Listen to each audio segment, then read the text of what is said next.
इनमें से कौन सा एक विकल्प जॉर्ज ग्रियर्सन द्वारा रचित ग्रंथ the modern vernacular literature of Hindustan के एक अध्याय का नाम नहीं है? जायसी और उनकी कविता, तुलसीदास, सूरदास की कृष्ण भक्ति या कंपनी के शासन में हिंदुस्तान? सही उत्तर है सूरदास की कृष्ण भक्ति।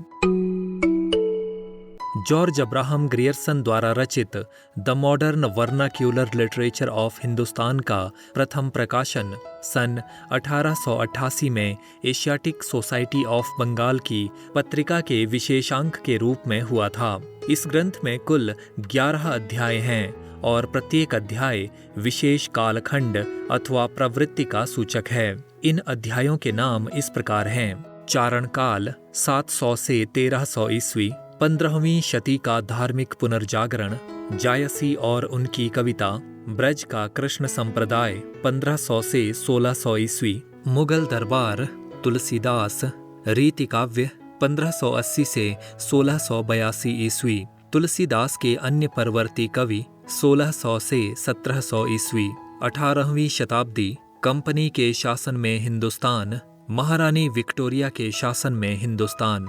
इसके अलावा इस ग्रंथ के परिशिष्ट में विविध अज्ञात कवि शीर्षक के अंतर्गत कुछ गुमनाम कवियों का उल्लेख भी किया गया है। डॉक्टर सुमन राजे अपनी कृति साहित्य इतिहास, संरचना और स्वरूप में जॉर्ज ग्रियर्सन के प्रयासों की सराहना करते हुए लिखती हैं, उन्होंने केवल कालों का वर्गीकरण ही नहीं किया वरन उन्हें उपयुक्त नामों से भी विभूषित किया। शुक्ल जी ने आगे चलकर उनकी सहायता ली। इसके साथ ही कालों की प्रवृत्तियों को स्पष्ट करने का प्रयास उन्होंने किया।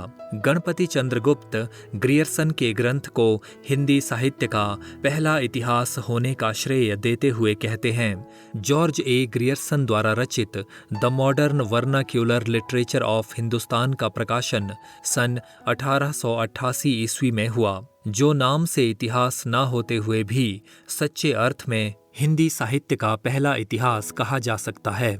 इसमें लेखक ने कवियों व लेखकों का कालक्रमानुसार वर्गीकरण करते हुए उनकी प्रवृत्तियों को भी स्पष्ट करने का प्रयास किया है। इसके अतिरिक्त हिंदी साहित्य के विकास क्रम का निर्धारण चारण काव्य, धार्मिक काव्य, प्रेम काव्य, दरबारी काव्य के रूप में करना तथा 16वीं 17वीं शताब्दी के युग को हिंदी काव्य का स्वर्ण युग मानना ग्रियर्सन की महत्वपूर्ण उपलब्धियां हैं। वस्तुतः 19वीं शती के अंतिम चरण में जब हिंदी साहित्य के क्षेत्र में आलोचना एवं अनुसंधान की परंपराओं का श्री गणेश भी न हुआ था, हिंदी भाषा एवं उसके काव्य की ऐसी स्पष्ट, सूक्ष्म एवं प्रामाणिक ऐतिहासिक व्याख्या प्रस्तुत कर देना ग्रियर्सन की अद्भुत प्रतिभा शक्ति एवं गहन अध्ययनशीलता को प्रमाणित करता है।